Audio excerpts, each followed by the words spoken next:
Finalmente, a parte 2 das alterações da Portaria 888, que altera a Portaria de Consolidação número 5, anexo 20.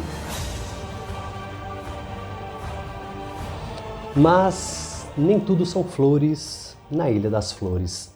Eu vou ter que dividir esta aula em pelo menos mais outras duas partes, porque eu quero falar de tudo o que aconteceu de alteração. Consequentemente, as aulas estão ficando muito compridas e eu vou confessar para você, é a terceira vez que eu estou gravando essa mesma aula. Das duas outras vezes eu não consegui enxugar, resumir e deixar tudo de uma forma bem clara para vocês. Então nós teremos pelo menos mais outras duas partes e nesta aqui hoje eu vou falar sobre o monitoramento dos padrões microbiológicos da água. Bora lá?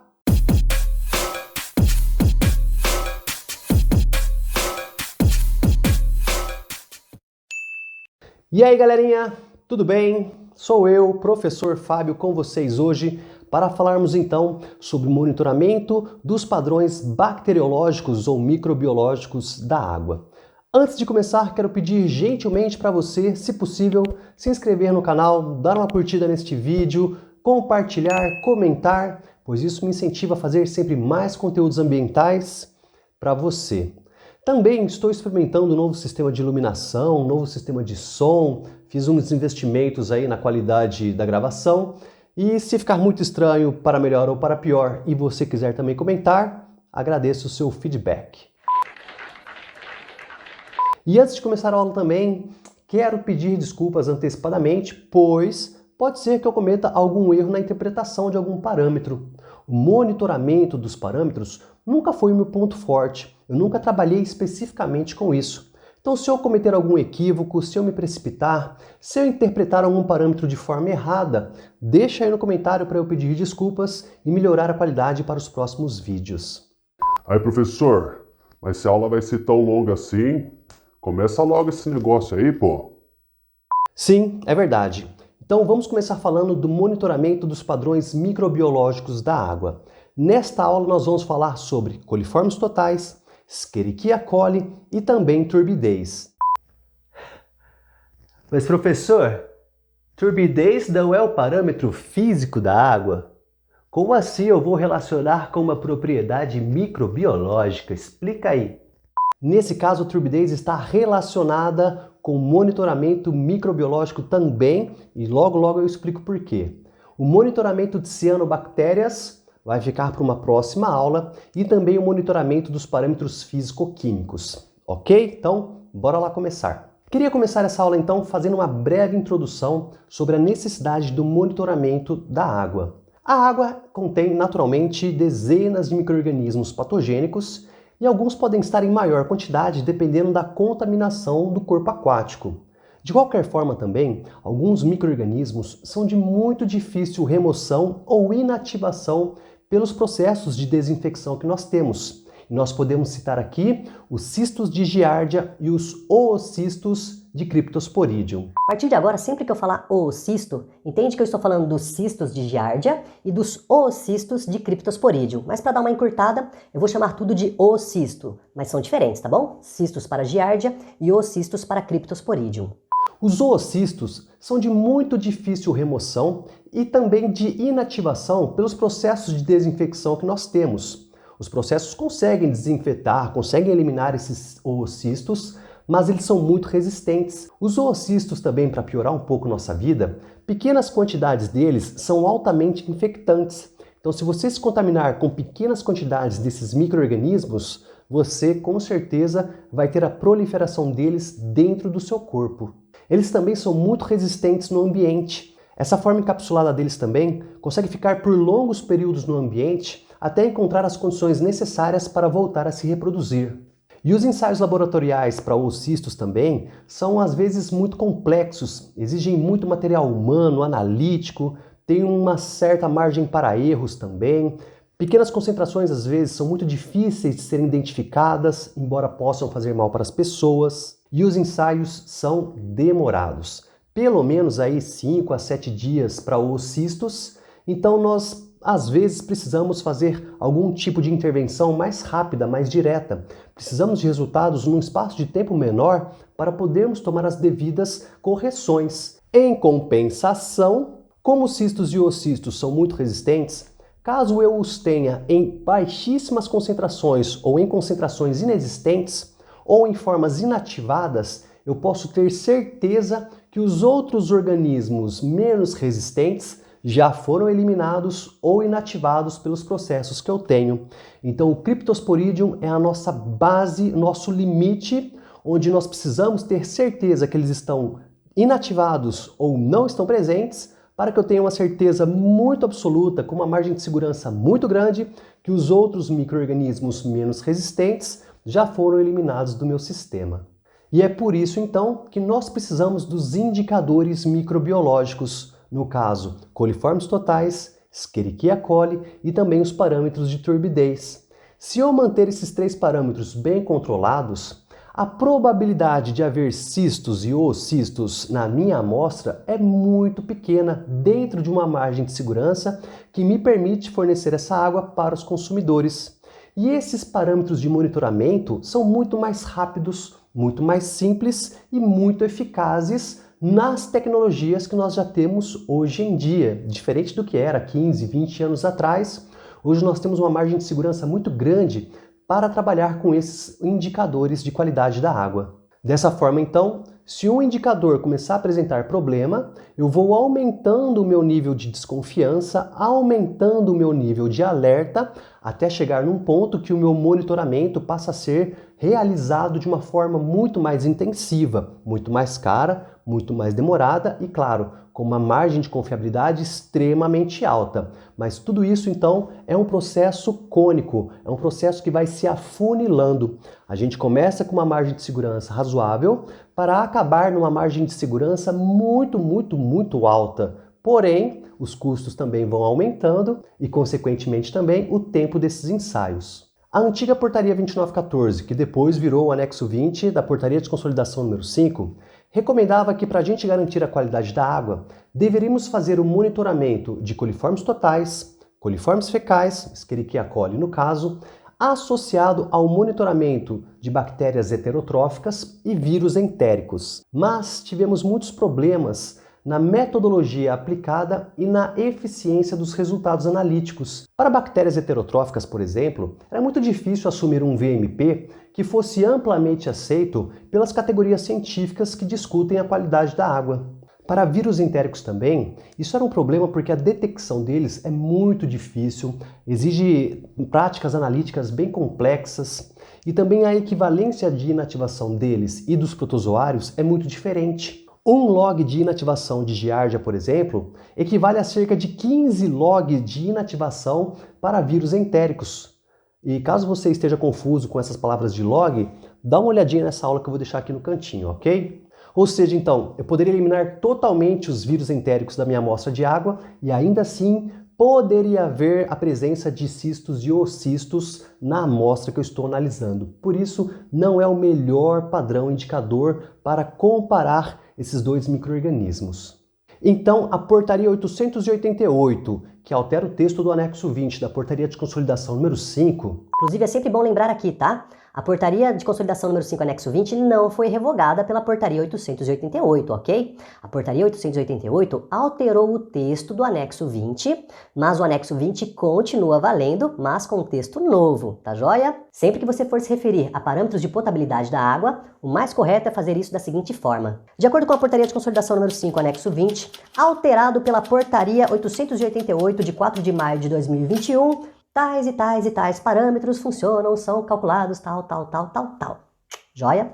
Então a Portaria 888 traz para nós que o monitoramento dos padrões microbiológicos da água agora deve ser feito por coliformes totais, como já era antes, Escherichia coli, como já era antes também, mas saem bactérias heterotróficas, saem os vírus entéricos e nós passamos a monitorar concomitantemente a turbidez do meu processo de tratamento e também, quando necessário, os esporos de bactérias aeróbias. Então, entram essas duas análises no lugar de bactérias heterotróficas e vírus entéricos. Bom, os coliformes são excelentes indicadores da contaminação por micro-organismos e principalmente da contaminação fecal da água. Os micro-organismos patogênicos, quase todos que causam mal para os seres humanos, têm parte do seu ciclo de vida associado ao material fecal, ao trato intestinal humano. Então, se eu monitoro coliformes totais e Escherichia coli,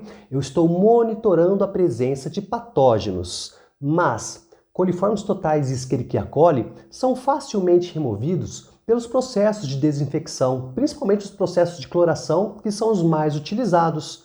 Mas eu posso ter removido os coliformes, removido a Escherichia coli, que também é um coliforme, mas posso não ter removido cistos e oocistos. Portanto, para os processos de desinfecção, coliformes totais e Escherichia coli me dão bons parâmetros, mas não são parâmetros tão bons para cistos e oocistos. Esses oocistos também, eles são removidos principalmente nas etapas anteriores à desinfecção. Estamos falando então dos processos de decantação e filtração. Professor, decantação e filtração não são processos de remoção da turbidez da água? Sim. Então quer dizer que cistos e oocistos também causam turbidez na água? Sim. O monitoramento da eficiência da decantação e da filtração é feito pela turbidez, correto? Sim. Quer dizer então que ao monitorar a turbidez da água, eu estou monitorando cistos e oocistos também? Exatamente. The prophecy is true.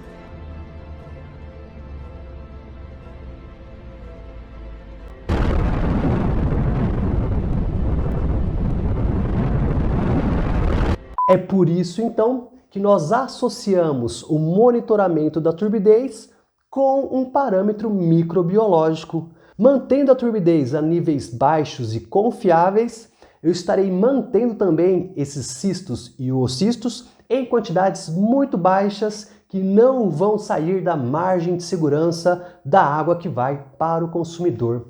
É assim que a gente associa, então, turbidez com o padrão microbiológico.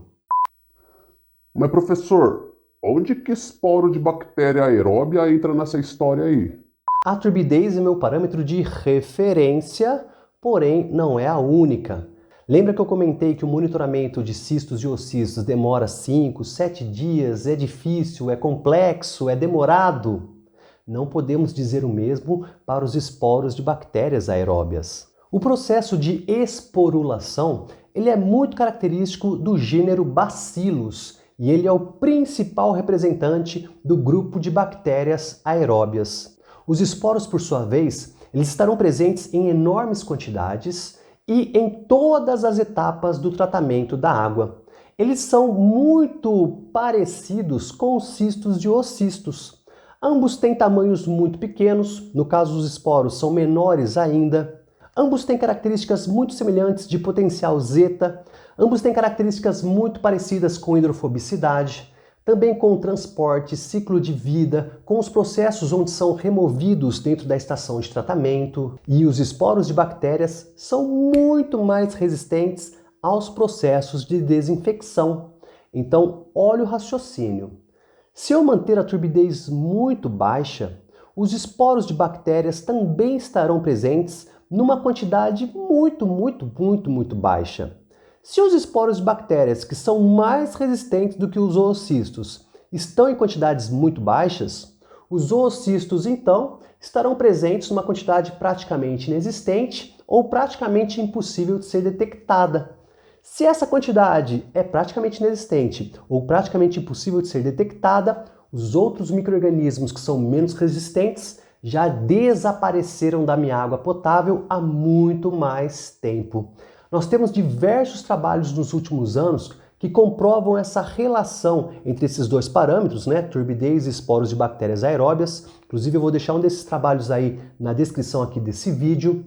Então nós temos aí que a inativação ou remoção de aproximadamente 3 log de esporos de bactérias aeróbias é equivalente à mesma remoção e à mesma inativação de 3 log de oocistos de Cryptosporidium. E para eu alcançar essa eficiência de remoção ou inativação, eu preciso que a turbidez da água esteja menor do que 0,3 unidades de turbidez.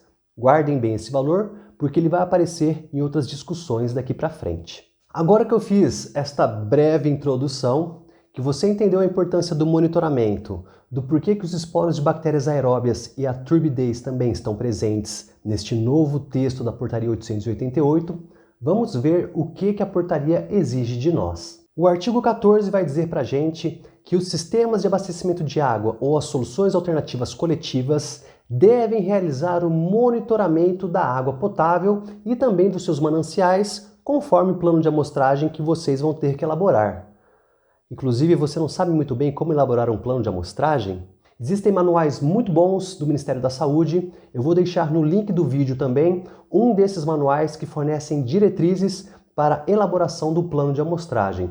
Faço só uma ressalva que esse manual ainda está associado ao texto antigo do anexo 20. Então você tem que fazer adaptação para o texto novo, mas de resto é bem tranquilo de entender e de aplicá-lo. O artigo 14, por sua vez, vai meio que nos jogar para frente para os artigos de 27 a 31, que falam que nós temos que garantir a potabilidade da água de acordo com os parâmetros que estão descritos ali e também com os parâmetros que estão nos anexos. Então eu vou começar de trás para frente, do artigo 29, que fala do monitoramento de Escherichia coli lá nos mananciais, para depois falar do monitoramento dentro das estações e na água potável, que na legislação são artigos que vêm antes do artigo 29. E por que isso? Bom, porque o ditado popular diz que é mais fácil prevenir do que remediar. Então, monitorando Escherichia coli no manancial, você assegura que a qualidade da água que está entrando na sua ETA não vai conter determinados níveis de patógenos, então é mais fácil o tratamento e o encaminhamento dessa água para o consumidor. Então o artigo 29 diz pra gente que é obrigatório o monitoramento mensal de Escherichia coli nos pontos de captação de água. Essa é a parte de cima do nosso funil. O artigo 1º diz que, quando for identificada uma média móvel geométrica maior ou igual a 1000 Escherichia colis por 100 ml de água, nós devemos proceder ao monitoramento semanal de esporos de bactérias aeróbias. Então meu funil diminuiu mais um pouquinho.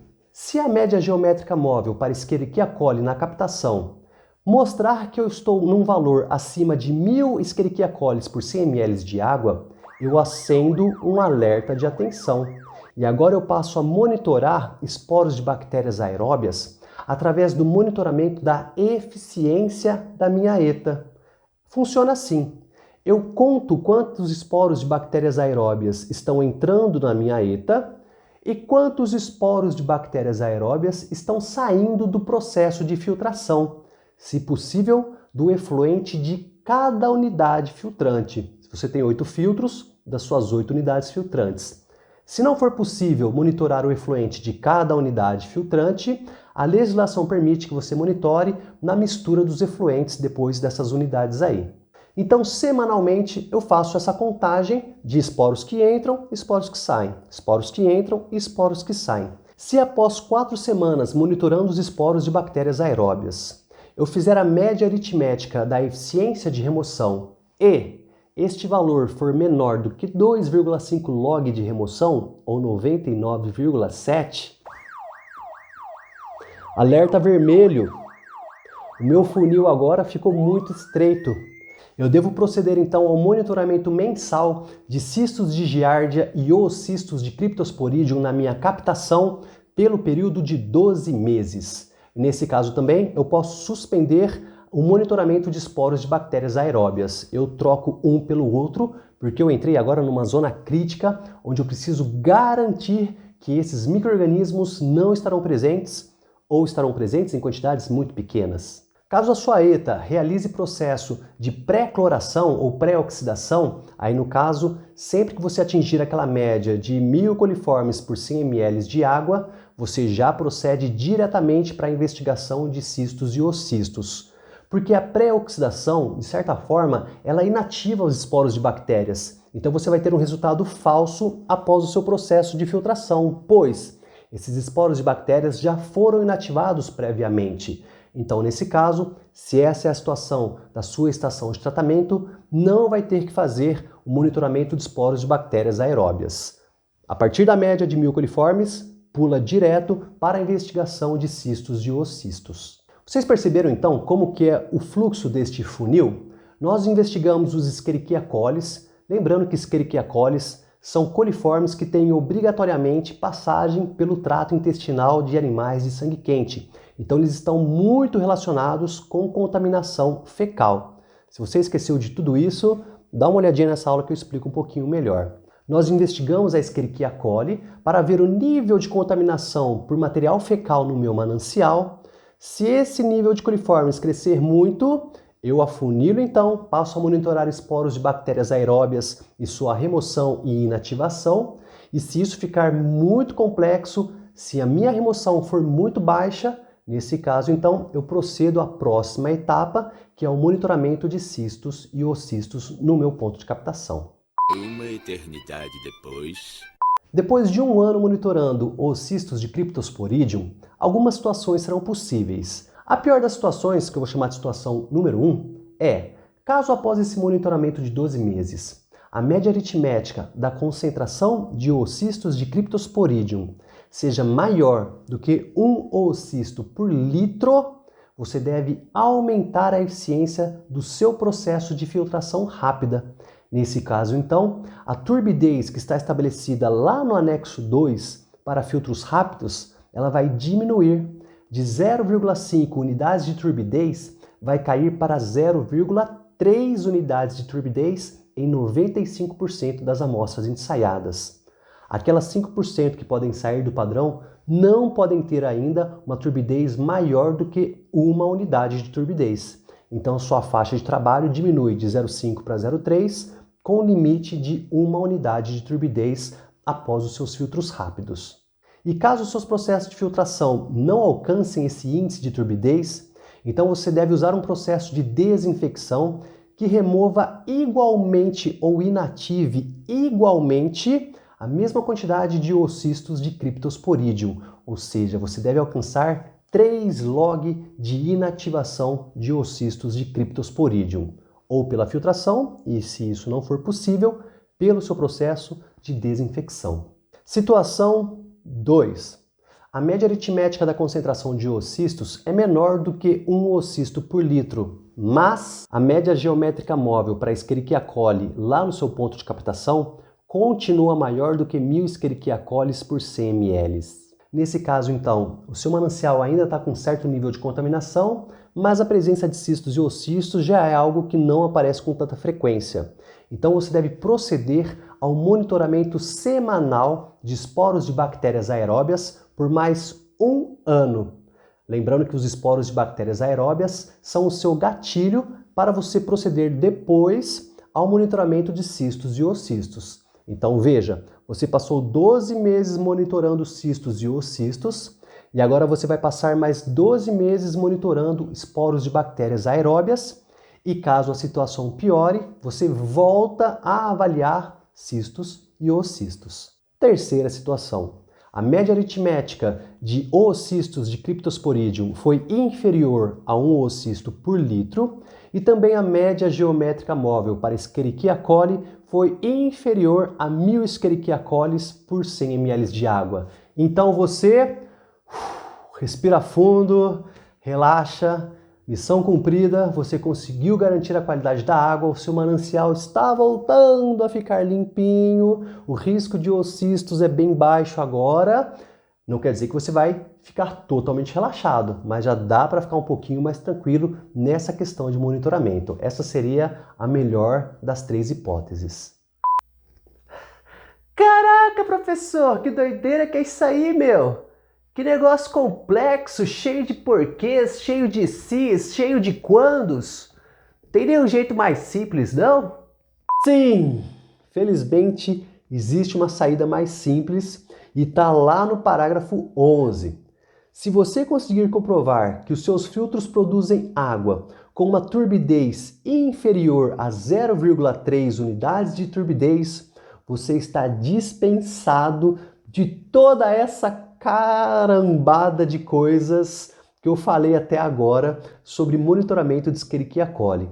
Então o artigo 29 diz pra gente que é obrigado, se for identificada uma média móvel geométrica, se após 4 semanas monitorando os esporos de bactérias, eu devo proceder então ao monitoramento mensal de cistos de giardia e oocitos. Então, se você conseguir comprovar sistematicamente que a turbidez de cada unidade filtrante aí da sua ETA tem valores menores do que 0,3, esquece tudo isso que eu falei até agora sobre monitoramento de Escherichia coli nos mananciais.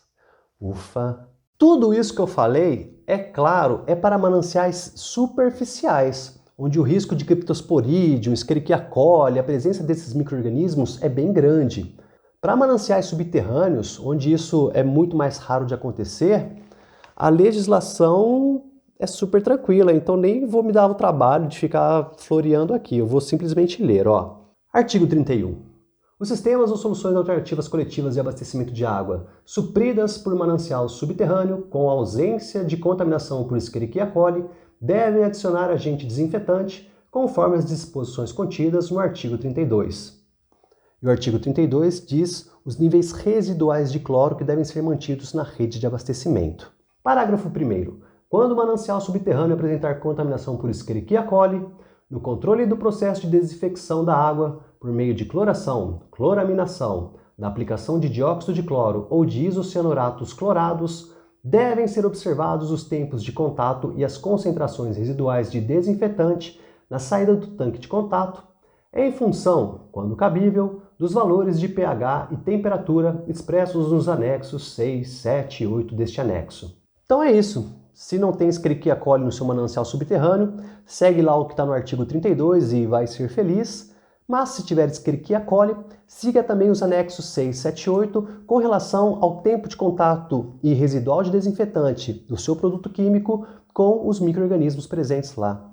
Muito tranquilo, né? Tudo isso então está descrito no artigo 29. O artigo anterior 28 vai falar dos níveis de turbidez nos processos de filtração e também é que ele tem que ser mantido na rede de distribuição. Então o anexo 2 vai dizer isso pra gente, que você não pode ultrapassar em 95% das amostras os níveis mais baixos de turbidez e nem o nível mais alto nesses 5% de amostras que podem estar em desconformidade. É bem tranquilinho de entender. E agora sim, falando da água potável, falamos do manancial, falamos do que tem que ser controlado dentro da ETA, falando da água que chega no consumidor, nós temos o artigo 27. Então eu fiz de trás para frente, 29, 28 e 27. E ele diz que a água potável tem que estar em conformidade com o padrão microbiológico expresso nos anexos de 1 a 8. E o que diz o anexo 1? O anexo 1 corresponde à tabela de padrão bacteriológico para a água de consumo humano. Como nós já conversamos, Escherichia coli está intimamente relacionada com a presença de material fecal. Portanto, Escherichia coli é totalmente proibida na água potável. Não pode aparecer nem em sistemas e pontos de consumo e nem para soluções alternativas individuais. Mas para coliformes totais, a história é outra. Para coliformes totais, sistemas ou soluções alternativas que abastecem menos de 20 mil habitantes podem ter uma amostra com resultado positivo entre todas as amostras ensaiadas no mês. Para sistemas ou soluções alternativas coletivas que abasteçam mais de 20 mil habitantes, 5% das amostras podem ter a presença de coliformes totais, mas 95% das amostras ensaiadas não podem constar a presença de coliformes totais. Nós também já conversamos sobre isso, mas vou só dar uma relembradinha. Coliformes totais não necessariamente estão relacionados com material fecal. Existem coliformes totais no corpo das pessoas, no corpo dos animais em geral, mas eles também existem naturalmente no ambiente. Então eu não posso associar diretamente coliformes totais com material fecal. Mas, se tem coliformes totais, quer dizer que a integridade do meu sistema de abastecimento está comprometida. Em algum ponto está havendo entrada do material ao redor da rede para dentro do meu sistema de abastecimento ou, de repente, lá na minha estação de tratamento mesmo. Bom, e o monitoramento de coliformes totais vai acontecer de acordo com o que diz o artigo 27 e também com o que diz o anexo 14. Vamos ver o anexo 14. O anexo 14 traz a tabela do número mínimo de amostras mensais para o controle da qualidade da água para sistema de abastecimento para fins de análises bacteriológicas em função da população abastecida. Não fala nada sobre soluções alternativas coletivas. Essas vão estar no próximo anexo, anexo 15. E é tão tranquilinho que eu nem vou comentar aqui, tá? Senão a aula vai ficar maior ainda. Para coliformes totais em mananciais superficiais, nós devemos fazer 2 amostras semanalmente. Para coliformes totais em mananciais subterrâneos, a tabela parece ter um probleminha, né? Ela vem somente com a palavra semanal. Então eu posso pressupor que seja pelo menos 1 amostra semanalmente. Isso na saída do meu tratamento, na água que está indo para as pessoas. E na rede de abastecimento, eu sigo os quadrinhos que vêm logo na sequência. Inclusive, se você está vendo isso no seu navegador de internet, pode ser que esse quadrinho vá até o número de 130 a 250 mil habitantes. Tira o zoom do seu navegador para você ver. Na verdade, essa tabela vai para mais de 1.140.000 habitantes. Então veio com algum probleminha de configuração. Inclusive, se você imprimir, vai sair a mesma coisa, tá? Tira o zoom aí do seu navegador que você vai ver o resto dessa tabela. Então, o monitoramento de coliformes totais na rede de abastecimento segue essas linhas que estão nessa tabela do anexo 14, de acordo com a população abastecida. Lembrando que estou deixando aqui na descrição deste vídeo o manual de elaboração de plano de amostragem. Então use o manual com essa tabelinha que você consegue monitorar o seu sistema de abastecimento. O artigo 27 então vai dizer que, caso apareçam coliformes totais na água de abastecimento, mesmo naquela margem de 5% que pode ter a presença de coliformes totais, você deve, primeiro, solucionar o problema, resolver, identificar da onde que está acontecendo essa contaminação, tomar as medidas cabíveis e realizar recoletas em dias sucessivos, pelo menos 3 amostras. Uma no ponto onde apareceu essa contaminação, mais uma amostra extra em um ponto amontante e mais uma amostra extra em um ponto ajusante. E aí o parágrafo 5º te dá um puxão de orelha. Não são tolerados coliformes totais em recoletas. Ou seja, se apareceu coliformes totais da primeira vez, resolva o problema, faça a recoleta e torça para não aparecer mais, tá? Dê jeito na situação. E o parágrafo 6º diz que, caso você extrapole os limites descritos no anexo 1, ou seja, se aparecer coliformes totais além dos 5% permitido, ou Escherichia coli, além dessas medidas cabíveis, você deve avisar as autoridades responsáveis. Alô? É a autoridade responsável pela vigilância da água aqui do município? Sou um dos operadores aqui do sistema de tratamento de água. Queria dizer que nós extrapolamos os limites do anexo 1. Não, mas medidas cabíveis já foram tomadas, nós estamos solucionando o problema, nós informamos a população, fizemos a desinfecção da rede após constatar aonde estava havendo a contaminação e nós temos certeza que isso não vai acontecer novamente. Tá joia? Valeu, obrigado. Falou, até mais. Obviamente, tudo isso vai ser feito de uma maneira muito mais formal do que um reles telefonema. Então é isso, galerinha. Espero ter elucidado como que é feito o monitoramento de padrões microbiológicos, lembrando que as cianobactérias ficarão para uma próxima aula. Falei algumas palavrinhas aqui que é importante você prestar atenção, entre elas média geométrica móvel. Então, estatisticamente, isso não é uma média simples, tá bom? Caso você tenha dúvidas sobre como fazer uma média geométrica móvel, deixa aí no comentário que eu gravo uma aula sobre isso também. Eu espero de verdade, então, que isso tenha te ajudado. Se essa foi a situação, deixa aí uma curtida, um comentário, compartilhe com mais pessoas que podem se interessar por esses conteúdos. Se alguma coisa não ficou de acordo também, comenta aí, né? Eu quero melhorar. Comenta aí que eu quero melhorar. Nossa. Comenta aí que eu quero Meu Deus. Se alguma coisa também não saiu como esperado, comenta aí que eu quero melhorar para os próximos vídeos. Beleza? Então por hoje é só. Um abraço, um beijo, um queijo e até a parte 3 pelo menos.